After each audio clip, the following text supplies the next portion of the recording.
Amen. Nous sommes en train de continuer ce matin à parler encore du témoignage. Amen.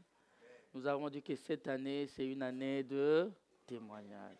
C'est une année où le Seigneur nous introduit dans cette dimension où nous allons le témoigner et le voir à l'œuvre. Amen. Et ce matin, nous allons décortiquer un peu quel a été le premier témoignage des enfants d'Israël, plutôt les premiers témoignages des disciples au début de l'Église primitive. Amen. Et pour cela, nous prenons, je l'ai déjà dit, mais aujourd'hui, on va un peu rentrer dans le détail de ça. Nous prenons dans Actes des Apôtres au chapitre 2. Actes des Apôtres au chapitre 2. À partir du verset 22.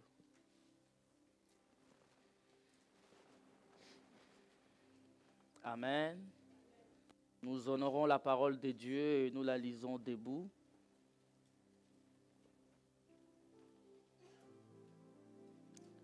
La Bible dit, « Hommes israélites, écoutez ces paroles.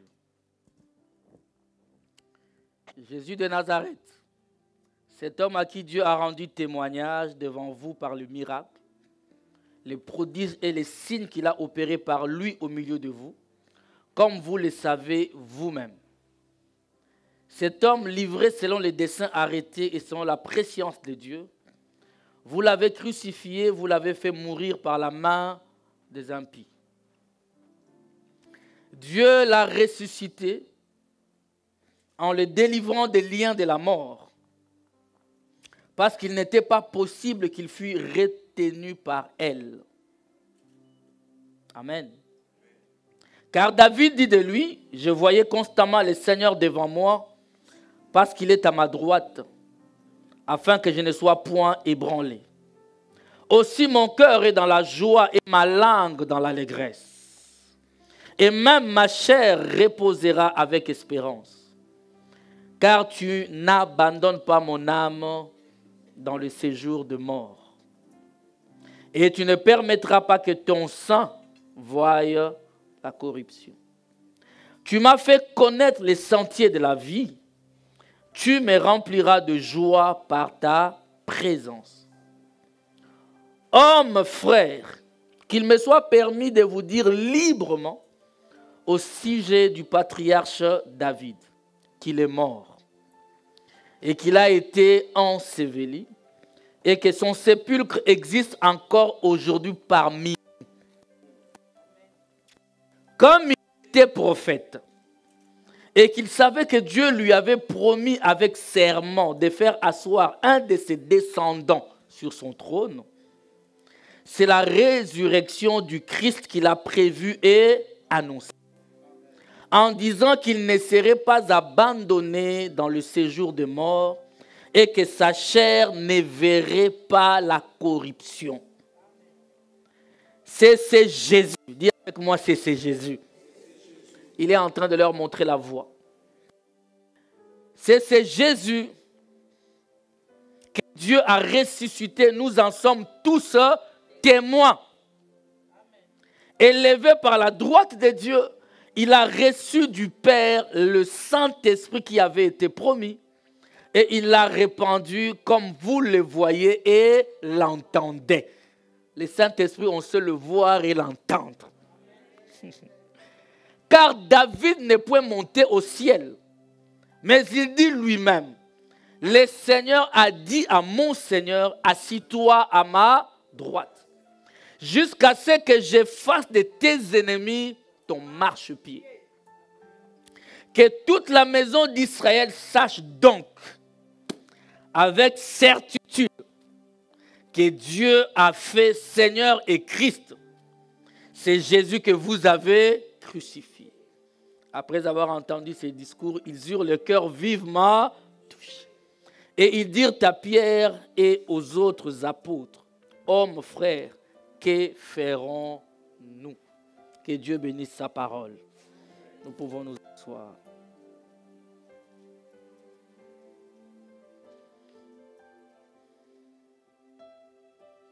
Alléluia. Si nous nous aimons de l'amour véritable qui est l'amour de Dieu, nous devons parler de Dieu partout où nous allons. Amen. Hein? Si nous nous aimons de l'amour véritable, si tu aimes celui qui ne connaît pas Christ, si tu l'aimes, le premier des cadeaux que tu dois lui donner, c'est lui montrer la voie du Seigneur. Avant de donner à tes enfants l'héritage matériel, pense leur léguer Christ. Amenez vos enfants à l'écodime. Même s'ils détruisent le matériel là-bas, ce n'est pas grave, c'est du matériel. Dis à quelqu'un, ce n'est que du matériel. Mais apprenez à cotiser les parents pour qu'on achète d'autres. Parce qu'on doit acheter, n'est-ce pas? Amen. Frère, moi j'ai dit souvent aux gens, je suis le fruit, les résultats de ma famille. Je disais à ma femme, elle me donnait des compliments, t'es posé, t'es calme, t'es gentil. C'est la famille. Et ma famille m'a conduit à l'église. Je ne connaissais rien d'autre que l'église. C'est-à-dire que mon papa n'est plus aujourd'hui. Mais je crois par la grâce de Dieu que j'ai fait sa fierté. Mais pourquoi? Parce qu'il m'a légué Jésus. Alléluia. N'aimez pas tes enfants devant la télé pour ne regarder que de futilité. Mais amène-les aussi dans la maison du Seigneur. Beaucoup d'entre vous, c'est les enfants qui vous réveillent le matin. Allons à l'église. L'enfant commence à réveiller papa. Parce que papa, lui, il est fatigué. La meilleure des choses que tu peux léguer à quelqu'un, c'est cette parole de Dieu. J'ai dit à quelqu'un, si tu aimes tes enfants, donne-leur Jésus. Si tu aimes ton mari, parle-lui de Jésus. Si tu aimes ta femme, parle-lui de Jésus. Ne lui parle pas d'autre chose que Jésus. Parce qu'un jour, il sera confronté à une situation où même s'il a des milliers de dollars en banque, seul Jésus pourra répondre. Amen. Il y a un couple ici à l'église, une famille qui m'a dit qu'on les a cambriolés à la maison, on a tout pris. Ils m'ont donné ce témoignage, j'ai eu mal dans mon cœur. Mais le fait qu'ils étaient à l'église, le fait qu'ils m'ont donné ce témoignage en étant à l'église assis, le cœur qui saigne, j'ai dit Seigneur, ma tristesse s'est changée en joie. Vous savez, quand vous comprenez qui est Dieu, rien ne peut vous empêcher de le servir. Notre problème, c'est que notre relation avec Dieu est biaisée quelque part. Notre relation avec Dieu n'est pas la relation que Dieu a avec toi. Aïe, aïe, aïe. En fait, ce que Dieu attend de toi, tu n'es pas arrivé. Tu as des maux de tête, c'est fini pour toi. Maux de tête. Je ne pouvais pas être là parce que j'avais des maux de tête. Et la personne qui dit ça a 25 ans, 30 ans.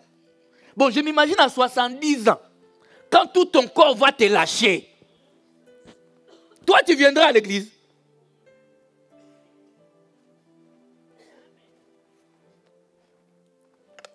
Tout ce que je vais te dire là, ce n'était pas prévu. Mais je crois que tu es prêché déjà, c'est bon. Alléluia. Distribuons le salut. Parlons de Jésus. Cette année, j'ai dit, celui qui parlera de Jésus n'aura pas à demander la guérison, il sera guéri.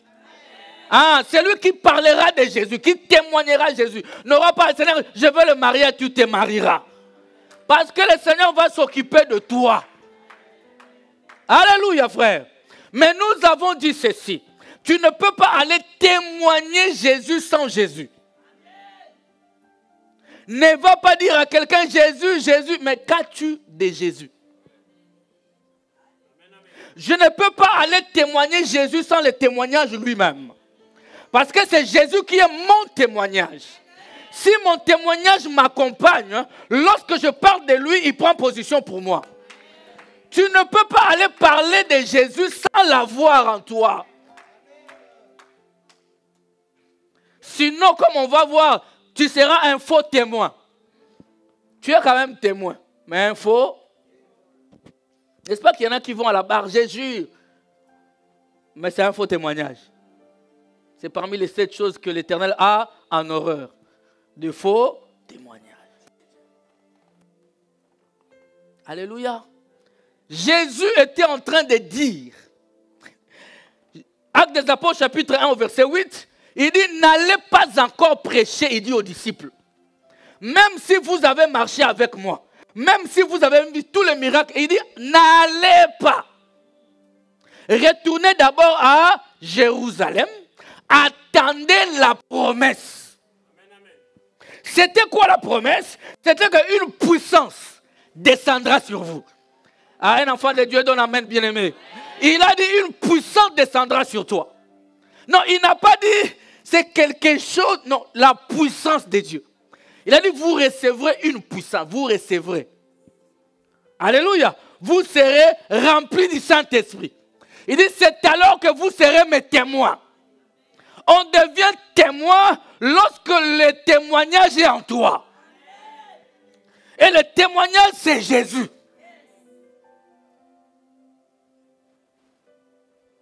Il ne s'agit pas d'une sensation. Mais celui qu'on est en train de dire là, il a marché avec les disciples. Les disciples ont fait des miracles. Mais il leur dit, maintenant que je parle, pour que vous soyez des témoins, il vous faut le Saint-Esprit. Nicodème vient les voir. Jean chapitre 3, le verset 1 à 7. Nicodème vient voir Jésus. Il y eut un homme d'entre les pharisiens nommé Nicodème, un chef des Juifs. Jean chapitre 3, à partir du verset 1. Qui vint lui auprès de Jésus de nuit et lui dit. Vous savez, il y a des gens qui peuvent venir de nuit. Hein? Parce que son statut est compliqué. Vous savez, Jésus ne lui a pas dit. Pourquoi tu viens de nuit? Tu es hypocrite, il fallait venir le jour. Non, non. Non. Même si quelqu'un vient de nuit, prêche-lui la parole. Parce que nous, on est là, oh, qu'est-ce qu'il croit? Mais chacun a son statut. Vous croyez que le roi belge, il peut venir tous les dimanches à l'église? Il va mobiliser l'armée, la sécurité tous les dimanches. C'est compliqué, n'est-ce pas? Il peut dire, moi pour mon baptême, pasteur, tu viens à la piscine. Mais oui, j'irai. Hein? Oh, mais, parce que quand je vais là-bas, on devient propriétaire du coup ici. Amen. Il y a des portes qui vont s'ouvrir. Qu'un enfant dise Amen. Il vint lui auprès de Jésus la nuit et dit, Rabbi, nous savons. Maintenant, comme je dis aujourd'hui, on va décortiquer un peu les Écritures, n'est-ce pas? Il dit, nous savons que tu es un docteur venu de Dieu. Car personne ne peut faire ces miracles que tu fais si Dieu n'est avec lui. Moi, ici, je veux que tu relèves le verbe savoir. Il dit, nous savons. Il n'a pas dit, nous croyons. Jésus ne marche pas avec le savoir. Jésus, c'est le verbe croire. Il déclarait, il dit, nous savons. Beaucoup d'entre nous te regardent et disent, nous savons que tu es de Dieu. Est-ce que vous croyez à mon Dieu? Il dit, nous savons. C'est-à-dire, il parlait au nom de toutes ces personnes qui étaient dans les temples, tous ces érudits qui connaissaient la parole de Dieu. Malgré qu'ils boudaient Jésus en public, mais entre eux, ils se disaient, cet homme. Hein? Mais faites attention, nous avons dit les dimanches que nous ne connaissons personne selon la... Il y a des gens qui sont comme ça, ils parlent du mal, mais quand ils dorment, ils rêvent d'être toi. Tu n'es pas arrivé, toi. Qu'est-ce qu'il croit, lui? Qu'est-ce qu'il croit? Mais il aime comment tu parles. Qu'est-ce qu'il croit? Il croit qu'il croit. Mais il est là dans l'admiration de ton couple. La nuit, il dit, moi aussi, Seigneur. Mais dis simplement bien le jour. Dieu va te bénir. Ouh! Il y a des gens comme ça, ils viennent en cachette. Pasteur, Bisso là, c'est qui nous là? Nous croyons vraiment que, mes frères, dis-le en public. Reconnais. Nous savons. Amen. Mais beaucoup de gens savent qui est Jésus. Beaucoup de gens savent qui est Jésus. Ils savent qu'en dehors de Jésus, il n'y a pas de vie. Ils savent que Jésus est la pièce maîtresse. Il est le pilier de la vie. Il est la vie éternelle. Ils le savent. Mais ce n'est pas parce qu'ils le savent qu'ils sont sauvés. Savoir ne t'introduit pas dans la vie éternelle. Il faut croire. J'appelle quelqu'un ce matin à switcher, à quitter le savoir, à entrer dans la croyance. Amen. Parce qu'il y a beaucoup de gens qui savent, mais qui sont incroyants. Alléluia. Jésus lui répondit, le verset 3. En vérité, je te le dis. Si un homme n'est né de nouveau, il ne peut voir le royaume de Dieu. La nouvelle naissance. Comme j'ai dit, quelqu'un qui est né de nouveau, tu ne peux plus lui faire douter qui il est. Le naturel reflète le spirituel. Le naturel reflète les... Stéphane, on ne peut pas douter que tu es homme. Tu vas te fâcher, non? Tu vas te fâcher. Tu vas te fâcher. Comment tu vois pas que j'ai la barbe, tu vois pas. De la même manière, si quelqu'un te dit tu n'es pas chrétien, fâche-toi de la même manière. Le problème c'est qu'on n'arrive pas à se fâcher. Pourquoi? Parce qu'on sait qu'il y a des soucis. Tu es sœur mais tu as la barbe.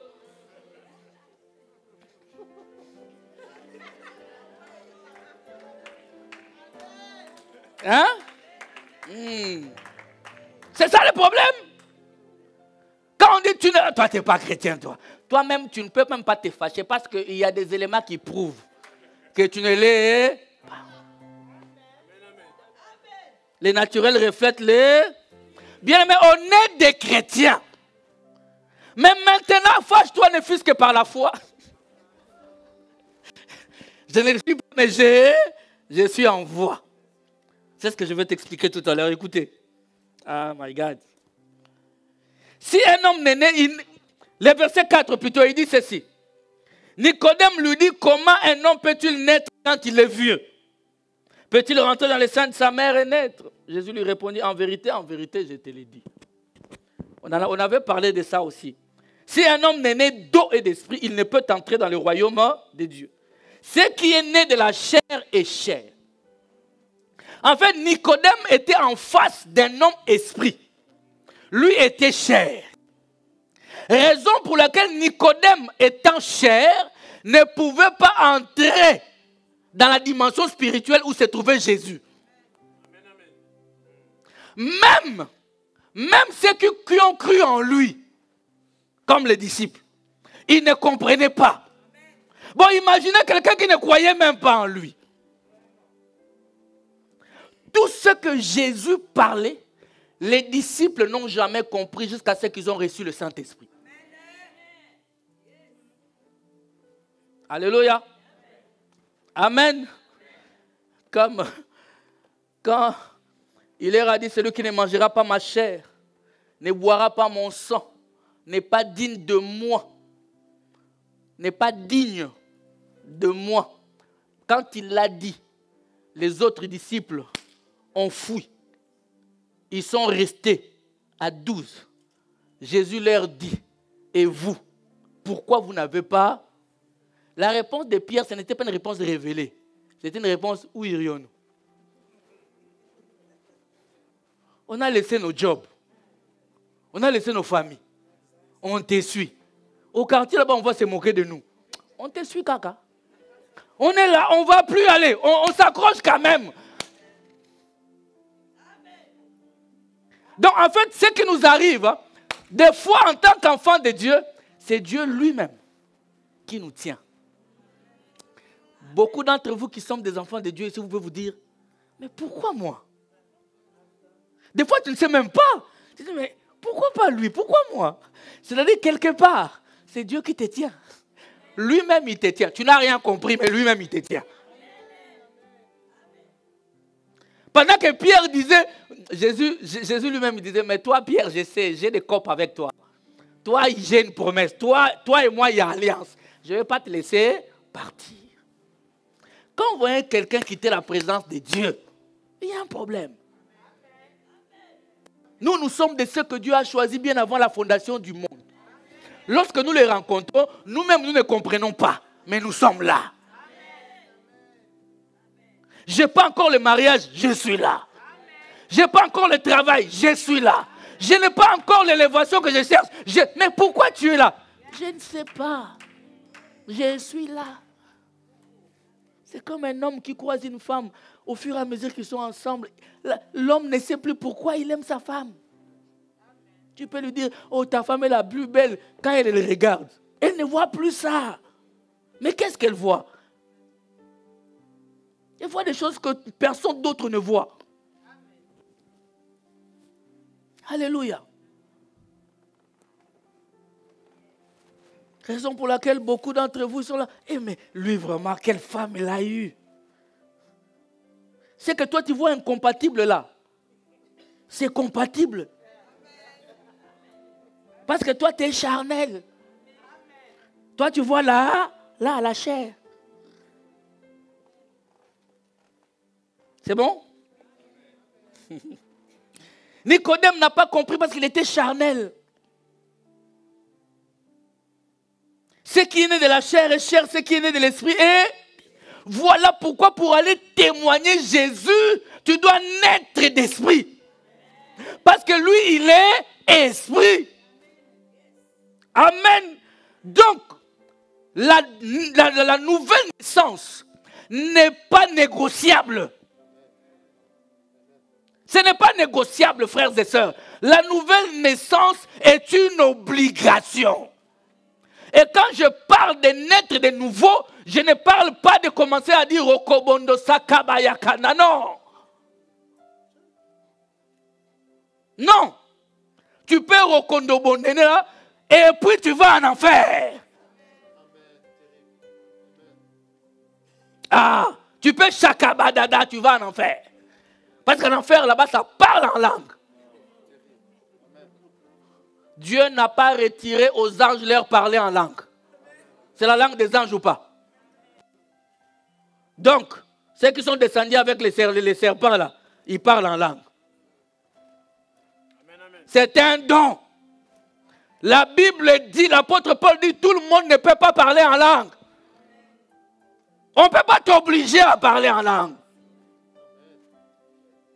Tu désires ces dons-là, demande à Dieu, il va te l'accorder. Si tu désires un autre don, demande. Tout le monde ne peut pas parler. D'ailleurs, il dit pour que ce soit bénéfique. Si l'un parle, que l'autre interprète.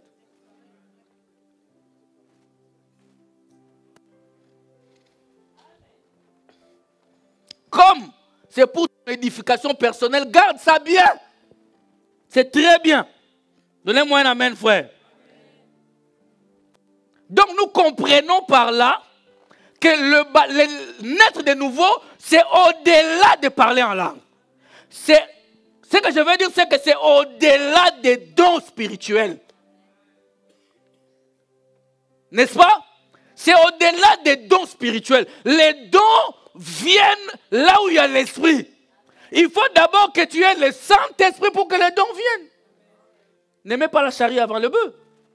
Malheureusement, nous demandons des dons alors que nous n'avons pas l'Esprit de Dieu. C'est alors que nous tuons dans les églises. Nous sommes en train de tuer. Tu pleures les dons de prophétie, on te donne. Mais en toi, il n'y a pas d'amour. Chaque dimanche, et puis abus des dons. Chaque dimanche, tu vois. Chaque dimanche, Dieu m'a dit, toi tu verras. Chaque dimanche. Au point de révéler des choses cachées des vies des gens. Pourquoi tu n'attends pas après, tu l'appelles au bureau, tu en parles? Pourquoi? Tu veux nous montrer que c'est toi qui es spirituel? Non. La Bible dit, vous ne les reconnaîtrez pas par leur prophétie. Vous ne les reconnaîtrez pas par leur discernement des pensées. Non. Vous les reconnaîtrez par leurs fruits. Dis avec moi, fruits. On saura. La semence qui est en toi doit produire. Hein? Non, si tu es une banane, on va voir que tu es une banane. Pas nous tromper. Alléluia. Donnez-moi un amen bien, frère. Est-ce que quelqu'un est là? Donc, ce qui nous fait enfants de Dieu, c'est le fait de naître de nouveau. J'ai eu à partager avec un pasteur qui est en France, qui nous a prêché aussi. Comme par hasard, son année 2024, c'est l'année des témoignages aussi. Et on était en train de parler sur le salut. Il y a eu un débat dans un groupe. On disait, est-ce que Judas a été sauvé ou pas? Amen. Frère, écoute-moi. Dans l'histoire de Judas, je mets entre parenthèses. Vois-moi en privé. Mais je veux dire autre chose. Quand tu viens, on t'annonce la parole de Dieu. Vous êtes là? On te demande, crois-tu au Seigneur Jésus comme ton Seigneur et ton Sauveur? Toi, tu dis, oui, je crois. Es-tu sauvé ou pas? En ce moment-là, es-tu sauvé ou pas? Ah, Jésus.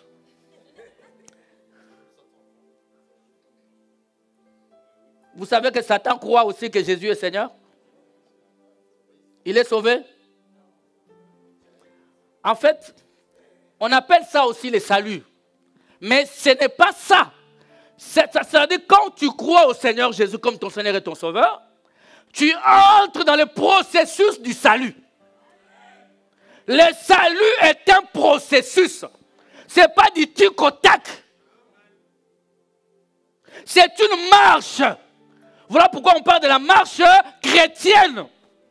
Voilà pourquoi la Bible dit, pourquoi vous avez commencé par l'esprit et vous terminez dans la chair.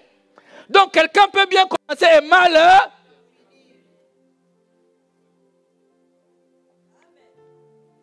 Retenez ce que j'ai toujours dit. Tu ne peux pas sortir de l'Égypte, n'est pas synonyme de rentrer à Canaan. Dieu nous montre toujours des exemples dans l'Ancien Testament pour que nous comprenions comment il fait les choses aujourd'hui. Ce n'est pas parce que tu es sorti de l'Égypte que tu entreras à Canaan. Combien sont sortis de l'Égypte? Nombreux. Mais combien sont entrés à Canaan? De ceux qui sont sortis de l'Égypte, 2 seulement. Josué et Caleb. Tous sont morts. Est-ce qu'ils sont rentrés à Canaan? Et Canaan, c'est quoi? C'est la vie éternelle. Canaan, c'est le paradis. Canaan, c'est le royaume des cieux. Comme aujourd'hui, tel que nous sommes ici, beaucoup d'entre nous, on est baptisés. N'est-ce pas? Mais cela ne veut pas dire que tu as déjà gagné. L'apôtre Paul dit, nous courons. Aïe. Il dit, je cours selon les règles. Pour que moi aussi, je ne sois pas rejeté. C'est lui qui rejetait l'apôtre Paul.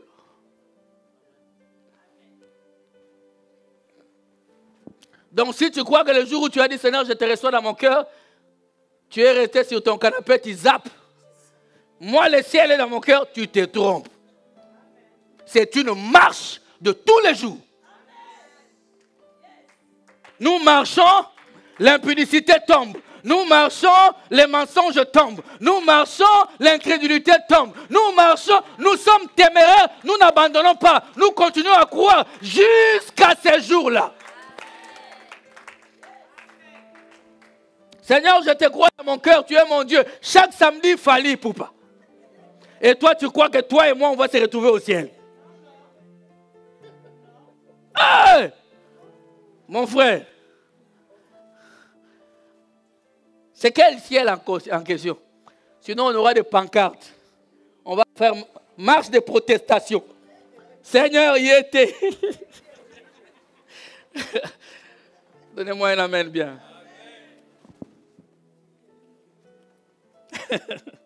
Amen. Même Abraham était dans les séjours des morts. Il attendait Jésus. Voilà pourquoi Jésus, lorsqu'il a fini son travail terrestre, il a continué un travail sous-terrestre. Il est allé, la Bible dit, prêcher les âmes qui étaient en prison. Donc il y en a qui ont cru. Parce que n'est monté au ciel que celui qui a cru en Jésus. Comme Jésus n'était pas dans leur temps, il est revenu, il est allé quand même leur annoncer la parole. Ouh.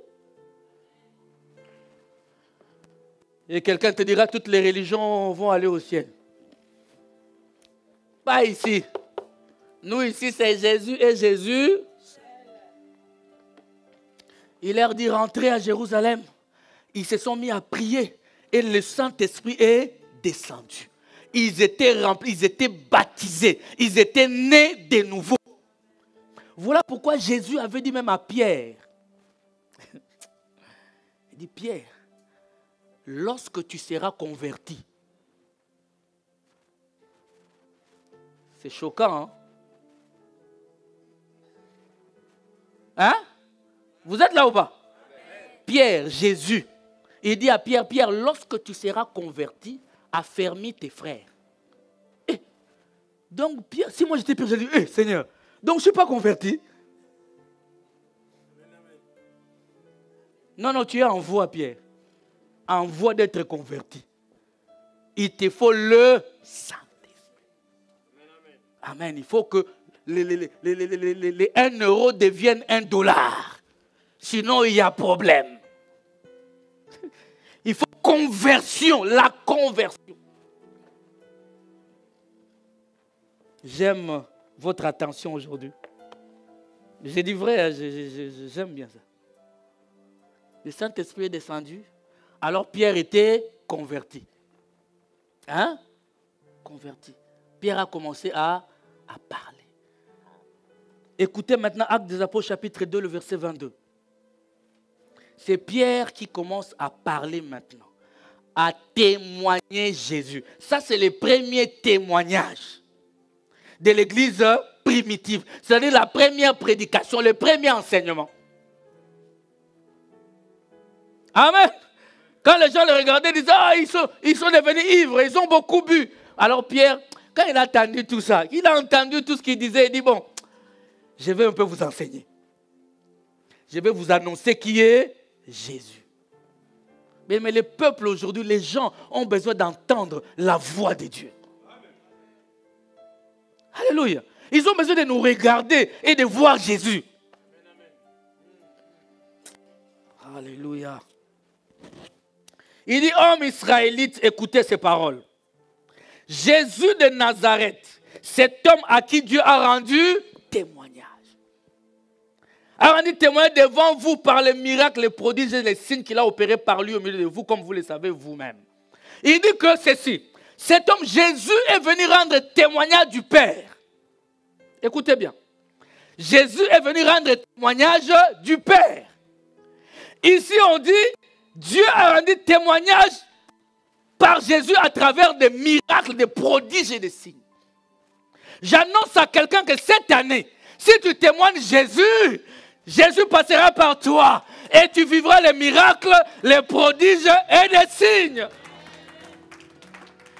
Ah, quel enfant de Dieu donne amen, bien-aimé.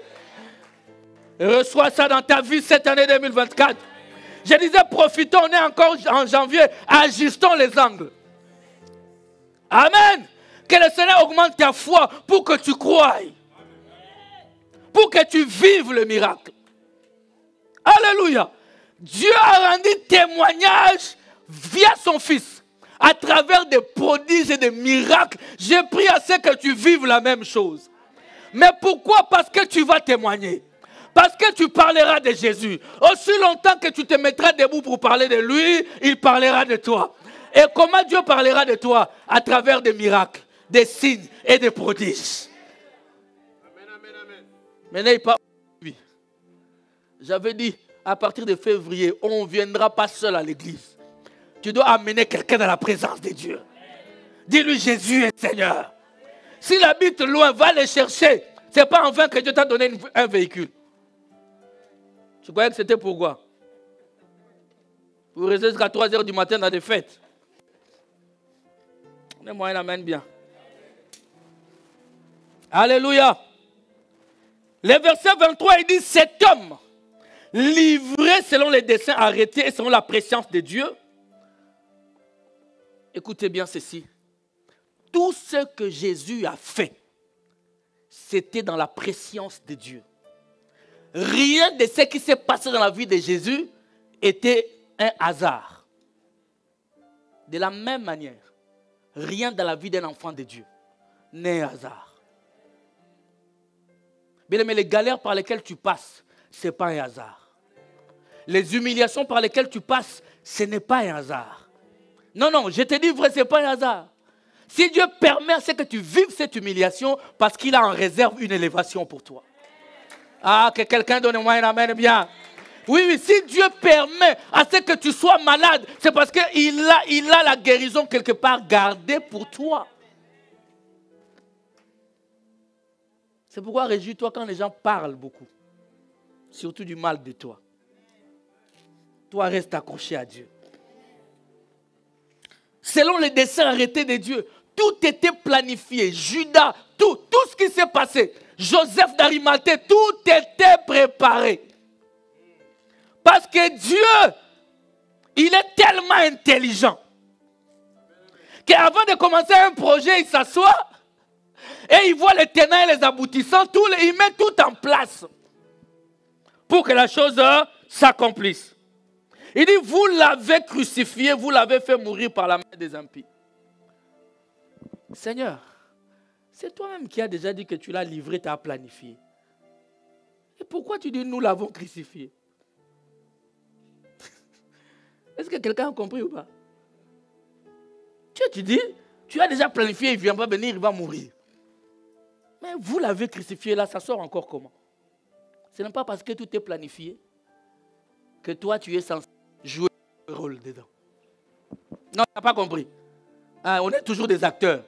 Mais choisis les bons côtés des choses.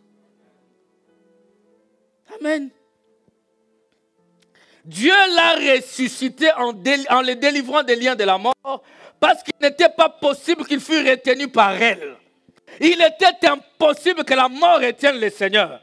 Car David dit de lui, je voyais constamment le Seigneur devant moi. Oh David, je voyais constamment le Seigneur devant moi parce qu'il est à ma droite afin que je ne sois point ébranlé.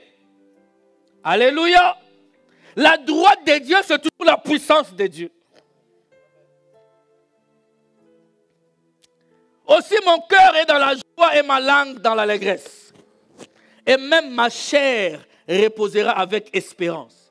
Car tu n'abandonneras pas mon âme dans les séjours des morts. Bien, mais Dieu ne t'abandonnera pas dans les séjours des morts. Voilà pourquoi il faut savoir dans quelles conditions tu vas y aller. Hein?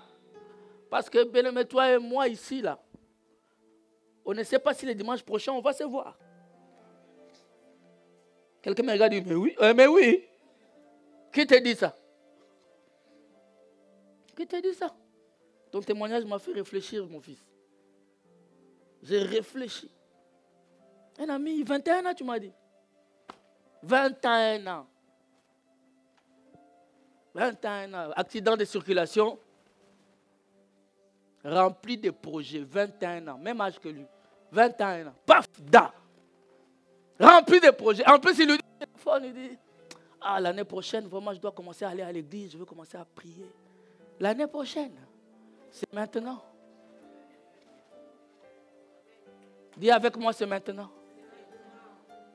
J'ai dit à Mike, ce qu'il te disait, ce n'était pas pour lui, c'était pour toi. Je lui ai dit, prends ça pour toi. Je commence à faire l'effort de pas. Ceux qui me connaissent dans mon avant, j'ai pleuré beaucoup. Mais je commence à... Quand il est sorti, j'étais là, les larmes ont coulé. J'ai dit, c'est pas vrai. Amen. Amen, frère. C'est maintenant qu'il faut accepter Jésus. Pose-toi la question, comment tu vas y aller dans les séjours des morts en question. Il n'y a pas de purgatoire. Mauvais enseignement. On t'a dit, vis ta vie. Si ça ne va pas, quand tu vas mourir, tu auras une seconde chance. Dans quelle Bible?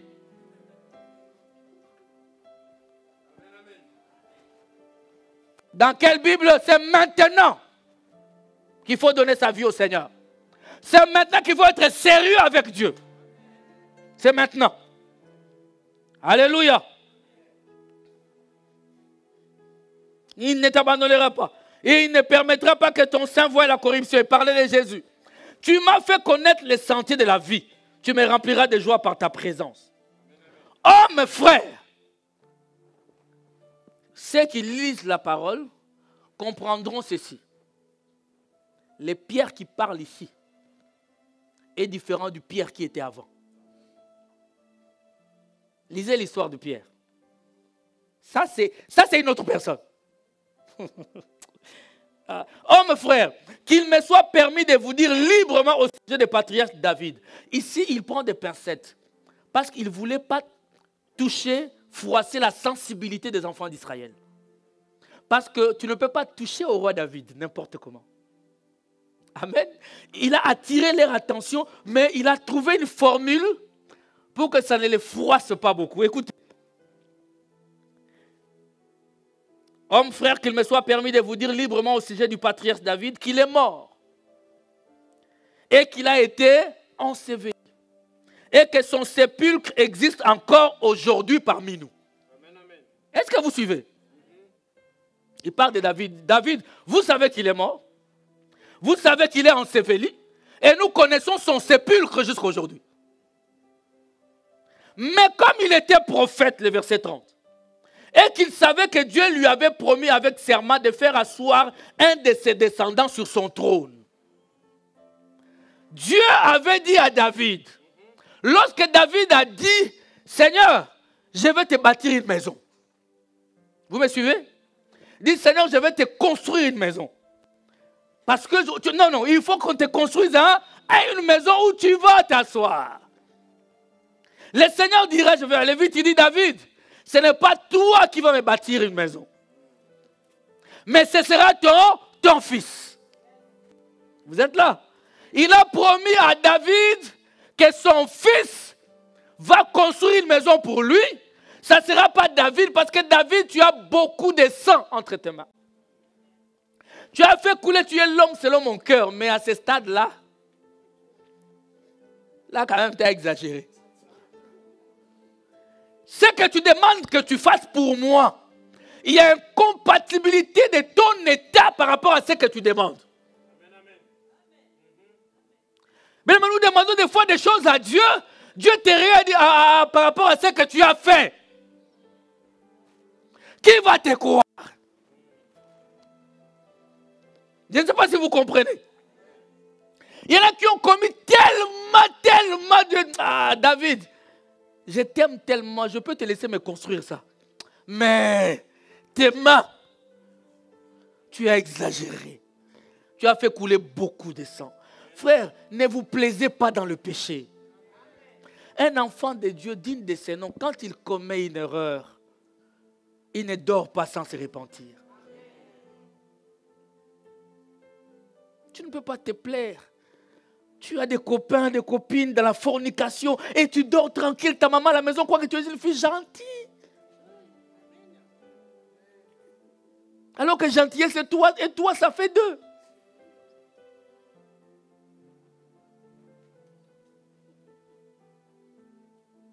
Je ne sais pas si vous comprenez ça. Mon jeune frère, tu es ici. Nous on croit que tu es jeune frère.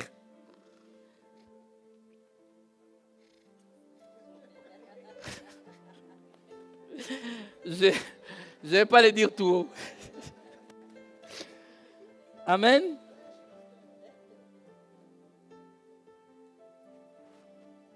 Vous êtes là? David, tu ne peux pas. Tu as poussé les bouchons trop loin.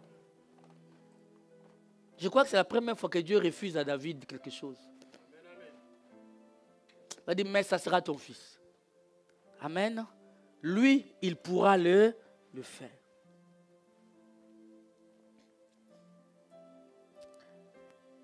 Et c'était Salomon qui est venu, qui a construit le temple de Jérusalem. Amen. Ça, c'est selon la chair. Vous êtes là? Parce que les fils en question, le fils promis à David, ce n'est pas Salomon. Parce qu'on avait dit à David ceci. Ton trône, celui qui va l'hériter, ton trône sera un trône éternel. Ton fils va s'asseoir sur un trône pour toujours. Un trône perpétuel. Mais toi et moi, nous savons que Salomon est mort. Et d'ailleurs, de quelle manière? Parce que dans sa vieillesse, Salomon est tombé. Vous êtes là? En fait, ici, Pierre nous révèle maintenant la chose. Vous êtes là? Le verset 31, Pierre dit, c'est la résurrection de Christ qu'il avait prévu et annoncé. En disant qu'il ne serait pas abandonné dans le séjour des morts et que sa chair ne verrait pas la corruption. Il dit, c'est Jésus que Dieu a ressuscité. Nous en sommes tous témoins. Raison pour laquelle on appelle Jésus-Christ le rejeton de David. C'est-à-dire le fils de David. Le véritable fils de David, ce n'est pas Salomon. Le véritable fils de David, c'est Jésus-Christ. Voilà pourquoi cette femme qui a demandé au Seigneur, il dit, fils de David, aie pitié de moi. Viens guérir mon enfant. Fils de Dieu lui dit, je suis venu vers les brebis perdues d'Israël.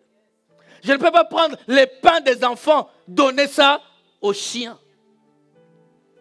Parce que cette femme n'était pas juive. Cette femme était cananéenne, c'était une femme païenne. Et pour toi et moi, nous ne sommes pas sauvés via David. Jésus-Christ est fils de David, pas pour toi et moi. C'est les Juifs qui peuvent prier en disant, fils de David, aie pitié de moi. Ah, quelqu'un me donne un amen? Parce que dans Matthieu chapitre 1, quand on parle de généalogie de Jésus, on dit Jésus-Christ, fils de David, fils d'Abraham.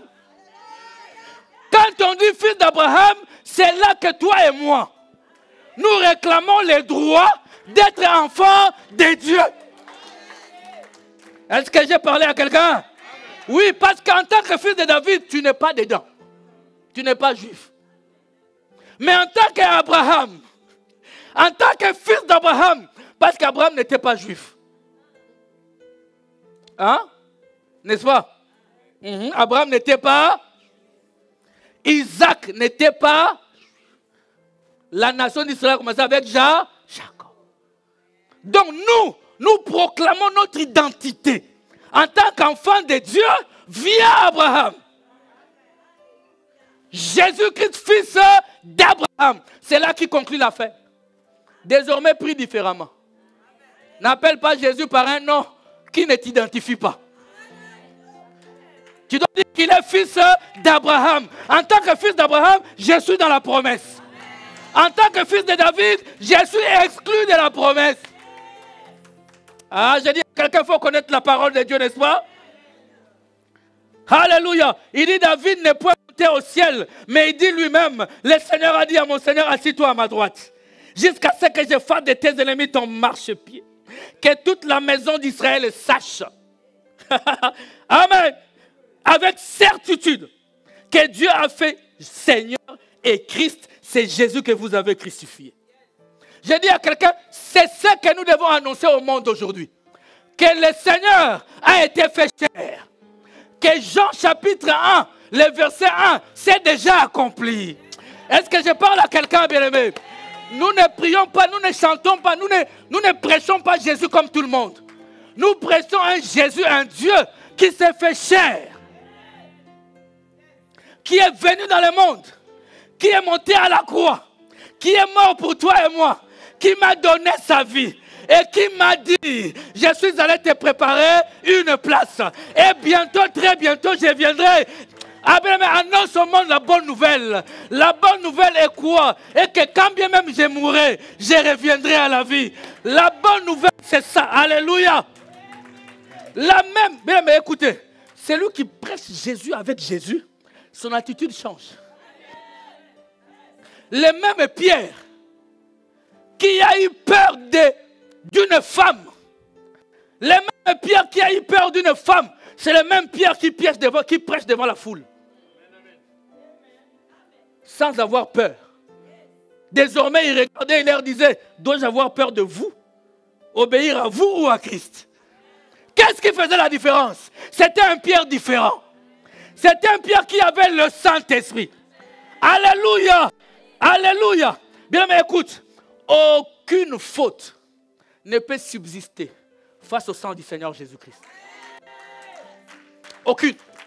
Avortement, meurtre, tous, aucune faute ne peut résister face au sang du Seigneur Jésus-Christ.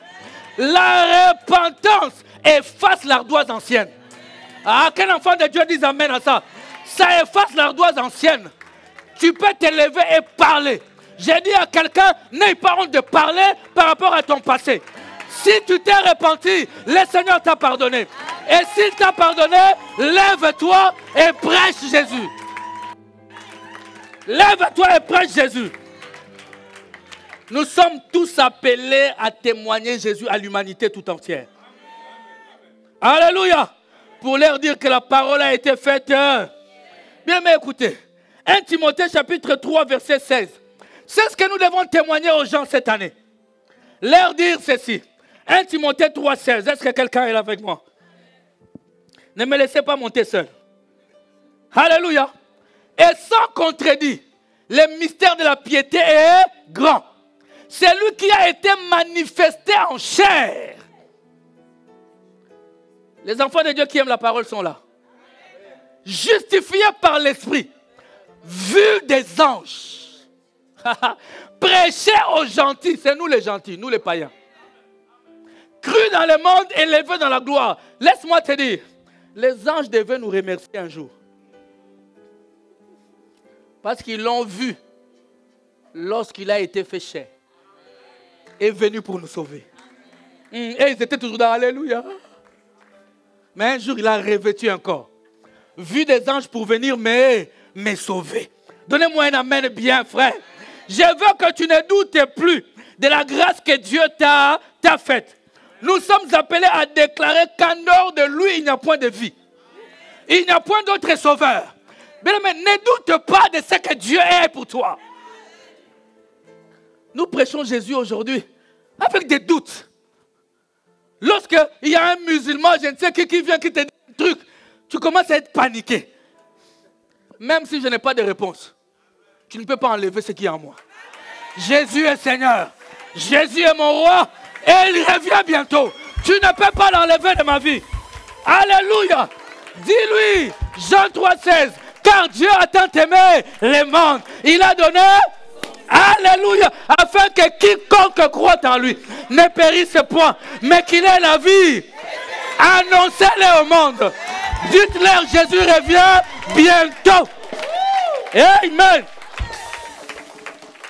Alléluia. Jésus dit, je suis le chemin, la vérité et la vie. Tu ne peux pas aller au ciel sans Jésus. Tu peux donner tous tes biens aux pauvres, mais au ciel sans Jésus, c'est exclu. Que quelqu'un me donne un amen bien. Que quelqu'un me donne un amen bien. Est-ce que tu peux t'élever, frères et sœurs? Je vais t'annoncer une dernière bonne nouvelle. Alléluia. Alléluia. Jean chapitre 3. Plutôt Actes des Apôtres chapitre 3. Après avoir annoncé Dieu au monde, la Bible déclare que les gens ont été touchés. Ils ont demandé, mon frère, que devons-nous faire pour être sauvés? Pierre leur a dit, répondez-vous. Et que chacun de vous soit baptisé au nom du Seigneur Jésus-Christ pour la rémission de vos péchés. Quand cette étape est passée, Actes des Apôtres chapitre 3, Pierre est sorti. Il était en train d'aller au temple avec Jean. Alléluia. Aller au temple avec Jean. Dis avec moi Amen. Dis avec moi Amen. Bien aimé, cette année, tenons-nous la main dans la main. Allons annoncer Jésus au monde. Tenons-nous la main dans la main. Allons annoncer Jésus au monde. Ne restons pas comme ça à ne rien faire. Écoutez frère, si tu ne changes pas ton attitude, tu ne changeras pas les résultats. La main de la main, allons annoncer Jésus. Pierre et Jean, ils étaient allés annoncer Jésus. Alors ils ont rencontré quelqu'un qui était impotent, quelqu'un qui était paralytique. Dis avec moi, les paralytiques se mettront debout au nom de Jésus. Alléluia, frère. Ils l'ont regardé. Cet homme, la Bible dit, il s'attendait à ce qu'on lui donne l'aumône, qu'on lui donne de l'argent. Pierre dit, regarde-nous bien. Oh, donnez-moi un amen, frère. J'ai dit à quelqu'un, je vais te lâcher une bénédiction, regarde-moi bien. Oui, ici, il y a Pierre et Jean. Regarde-moi bien. J'ai dit, regarde-moi, regarde-moi bien. Il dit, je n'ai ni or, ni argent, mais ce que j'ai. Ce que j'ai dit à quelqu'un, je te le donne. Au nom de Jésus. Ta guérison au nom de Jésus. Ton élévation au nom de Jésus. Ta délivrance au nom de Jésus. Reçois cela ce matin. Que la grâce de Dieu t'accompagne. Bien-aimé, écoutez. Tu peux t'asseoir. Avant Jésus, avant Acte des Apôtres, personne n'a dit ce que j'ai. Ouais. Parce qu'avant lui, ils étaient avec ou sur. Mais ce que j'ai, ça c'est ta dispensation à toi. Ça c'est ma dispensation à moi. C'est nous qui avons Jésus en nous. Il dit ce que j'ai. Bien, mais si tu as Jésus, annonce-le au monde. Annonce-le au monde. Et les paralytiques se mettront debout. La grâce de Dieu sera sur toi. Un enfant de Dieu dit Amen. Élevons nos mains, commençons à proclamer la gloire de Dieu.